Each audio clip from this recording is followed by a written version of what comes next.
Bonjour à toutes et à tous. La photo de forêt, c'est compliqué. Et est-ce que la photo de forêt en hiver, ça l'est encore plus? C'est la question à laquelle je vais tenter de répondre aujourd'hui.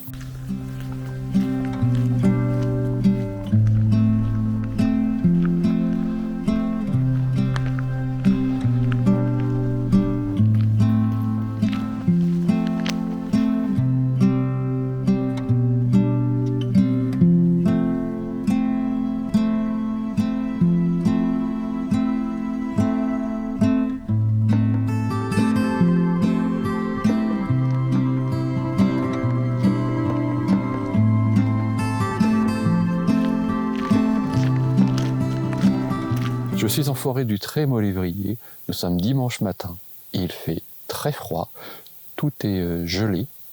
Et si vous voyez une configuration un petit peu particulière au niveau de mon micro, il se trouve que la semaine dernière, quand je suis allé à Saint-Aubin-sur-Mer, j'ai perdu mon micro sans fil. Donc là, j'ai une installation un petit peu bricolée avec un micro avec fil.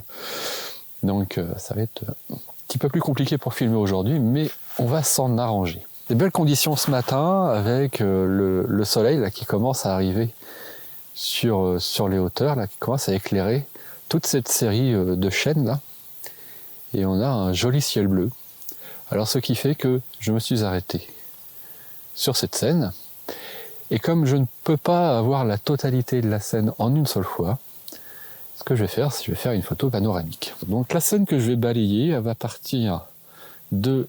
Hop, je vous montre l'arbre que vous pouvez voir ici, jusqu'aux chênes qu'il y a là-bas, qui eux sont encore dans la lumière, et le premier arbre commence à arriver dans la lumière légèrement.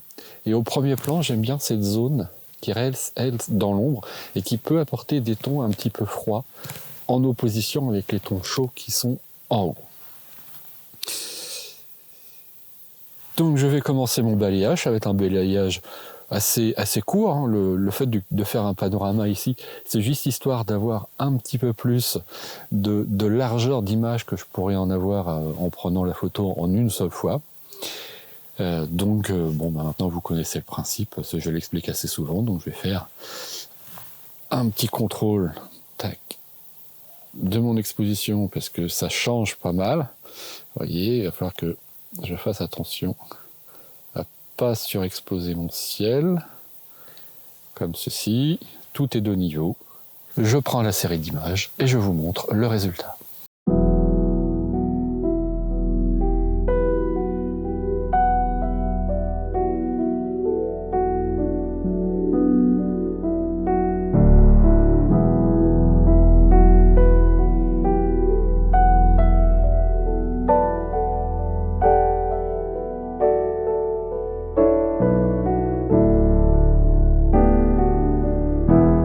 Alors je commence à me rendre compte que finalement l'hiver a peut-être un effet un petit peu simplificateur sur certains arbres, et notamment le chêne que je m'apprête à photographier.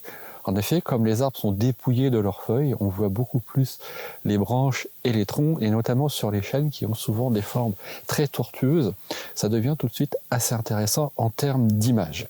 Je vais essayer de vous montrer comme ça mon sujet. Alors c'est le chêne qui est juste en face là, qui je trouve qui a une jolie forme et qui prend bien la lumière. Et pour cette image, je me suis installé avec le 100-400. Je suis forcément un petit peu en plongée, de toute façon mon sujet est bien plus haut que moi. Et je suis à 135 mm. Alors qu'est-ce que ça donne ? Au niveau de l'image, voici ce que ça donne. Donc vous voyez, j'ai pu isoler mon sujet. Je pense que je vais faire deux versions. En fait, ce que je voulais faire déjà sur cette scène, c'était garder un petit peu des arbustes au premier plan, qui vont amener un petit peu de contraste avec cette zone un petit peu plus sombre. J'ai aussi gardé un petit peu de ciel bleu sur cette version-là, parce que je pense que je vais tenter une version un peu plus serrée. Et j'ai mon sujet ici. J'ai bien fait le point sur mon sujet. J'ai ouvert aussi un petit peu mon diaphragme pour avoir un effet de profondeur de champ, de façon à peut-être que cette partie-là reste dans le flou. Donc ça pourrait être une première version. Et j'ai envie d'essayer une autre version où je vais serrer beaucoup plus en éliminant le ciel et voir à peu près quelque chose comme ça. Je suis en place pour la deuxième version de cette image. Cette fois-ci, je suis quasiment à 200 mm.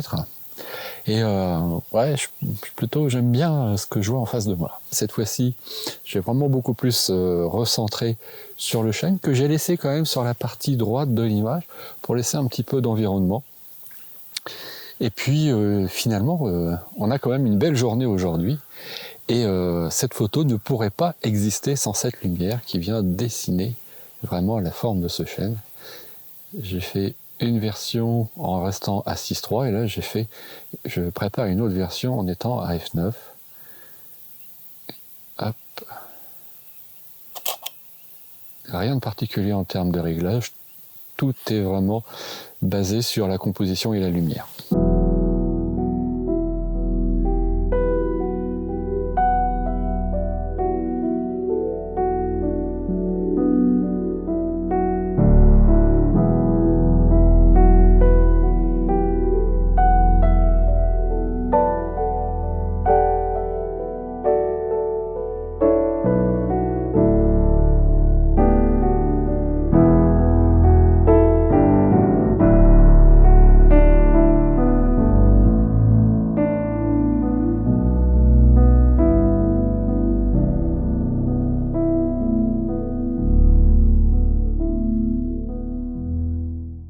Alors j'étais en train de chercher une façon de cadrer un arbre qui est juste à ma gauche, et quand je me suis tourné pour voir si je pouvais pas avoir un point un petit peu plus haut, je suis tombé sur une belle scène qui vraiment, c'est vraiment une scène de lumière.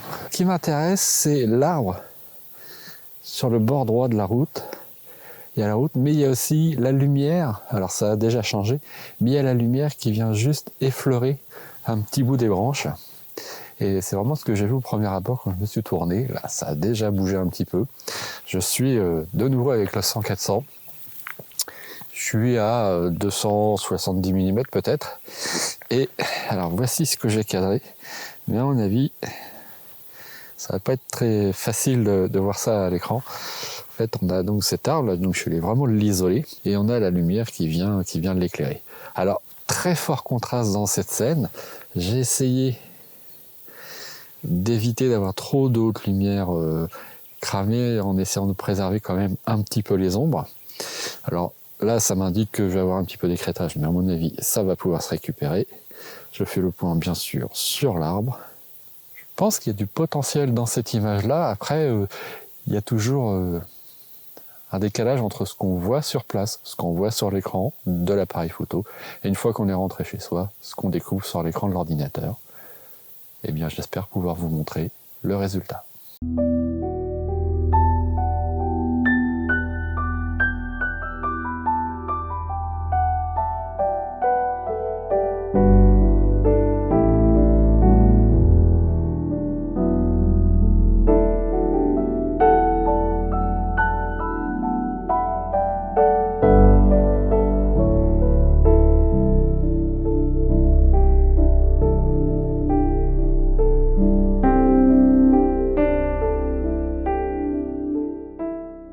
Pour cette sortie, le 100-400 aurait été un outil précieux, car encore une fois, je me suis installé avec lui. Il me permet d'aller chercher du détail dans les scènes, de simplifier les choses, d'éliminer au maximum la présence du ciel, même là, si aujourd'hui il est bleu, ça change un petit peu du ciel gris. Mais vraiment, depuis tout à l'heure, hein, à part la photo panoramique que j'ai faite en début de sortie, depuis tout à l'heure, je ne prends des photos qu'avec lui. Mon sujet, c'est l'arbre juste en face, là, qui prend la lumière et qui est entouré de zones qui sont encore relativement dans l'ombre, même si c'est en train d'évoluer. Je suis installé à environ 250 mm, ce qui me permet vraiment d'aller chercher un détail de cet arbre. Et j'ai cadré suffisamment serré. D'ailleurs, peut-être que je revérifie cette petite branche, mais l'idée, c'est en fait de couper l'extrémité des branches pour laisser un petit peu libre cours à l'imagination pour ce qui peut se passer derrière. En fait, on peut s'imaginer qu'en fait cet arbre est beaucoup plus grand qu'il ne l'est. En coupant là, comme ça les extrémités, je l'ai mis en plein centre. J'ai fait le point dessus. Là, je suis à f9. Et j'ai mis un retardateur de 10 secondes pour éliminer le plus possible les vibrations.